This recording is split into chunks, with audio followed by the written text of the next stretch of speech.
Derick Almena is the man who ran the so-called ghost ship. He is at the scene of the fire this morning and joining us now. Mr. Almena, good morning to you. Good morning. Yeah, It's not a good morning. It's not a good morning.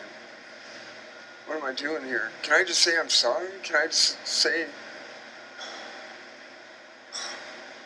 The only reason why I'm here is to put my face and my body here in front.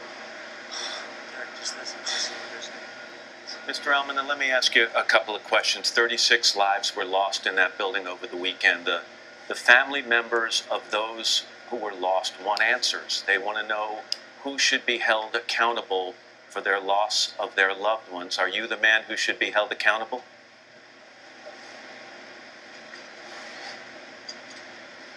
Am I the man who should be held accountable? Did I build something that... I mean, what am I going to say to that? Should I be held accountable? I can barely stand here right now. But it's a fair question, Mr. Almena. Obviously, there were some conditions in that building that may have led to a dangerous situation and led to what happened there. I laid my body down there every night. We laid our bodies down there. We put our children to bed there every night. We made music. We created art. We opened our home. What became our home, it didn't start off as our home. It started off as an initial dream, an idea that we would have a facility and a venue that would host everything from at-risk youth to the gay community to artists that couldn't perform anywhere to performance art and alternative arts and eventually when you can't pay your rent because what your dream is bigger than your pocketbook, when the need for housing, when the need for people to be able to sit down and be warm and make food and take a shower and take a bath and go to bed. And so we created something together, you know. This stopped being me. This wasn't about me 3 years ago. I signed a lease and I got a building that was to city standards, supposedly. And I was lured into something that I had to constantly... Mr. Almena, it may have been a dream, and all of that may be true. You provided a space for some people to live, but according to the city, it was not under code. And we have someone who lived there, an artist who lived there for 2 years, Shelley Mack, and she said she rented a space from you, that you knew it was dangerous, that you profited from this and never spent a dime on anything but partying. What did you do to ensure this? I mean, I don't want to talk about it. I don't want to talk about me. I don't want to talk about it profiting. This is profit. What can you tell me you did to ensure the safety of those people who live there? I laid my 3 children down there every night.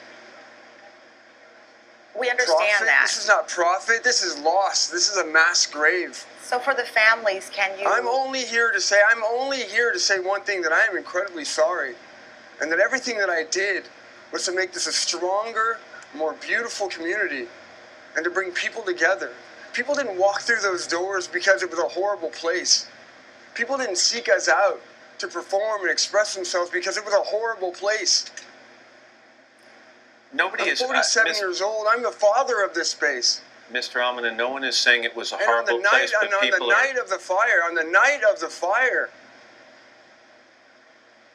did I know there was going to be a fire? Did I remove my children from the space and get a hotel because I wanted to avoid this? Because I wanted to cast blame on other people? No, because I wanted to get a good night's sleep with my children. Mr. I wanted to let the young people do what they needed to do. I'm not going to answer these questions the way that you're presenting them.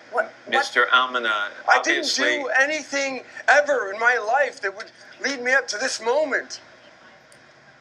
Can I ask you if you I'm an honorable man. I'm a proud man. No, I'm not going to answer these questions on this level. Are you worried that you will be charged? I'd rather get on the floor and be trampled by the parents. I'd rather let them tear at my flesh than answer these ridiculous questions. Mr. Almena, I'm so sorry. I'm incredibly sorry. What do you want me to say? I'm not going to answer these questions. Then we will call this... I'm just going to say that I am sorry.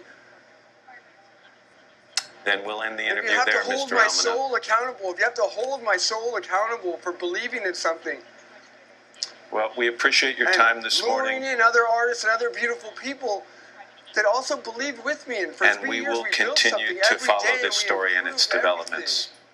Derick Almena. Thank you Mr. for your Almena, time. thanks for your time. I think you can agree or disagree with this, but what we're asking Mr. Almena was a series of questions that investigators are going to be asking over the coming days, either of Mr. Almena or of other people, about the conditions inside that building that may have led to a dangerous circumstance. And some of those allegations come directly from people who lived in that building.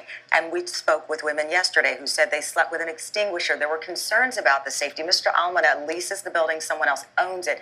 However, when asked about modifications that he made and safety precautions, he's been unable to answer them at this point. And we understand that with a lack of resources and money, sometimes it's not possible to do things the way you want, but there are building codes and there are inspections and there are permits for a reason, and that is what the investigation is going to focus on in the coming days. We hope he'll provide those answers because there are families, 36 of them, and many more who want them.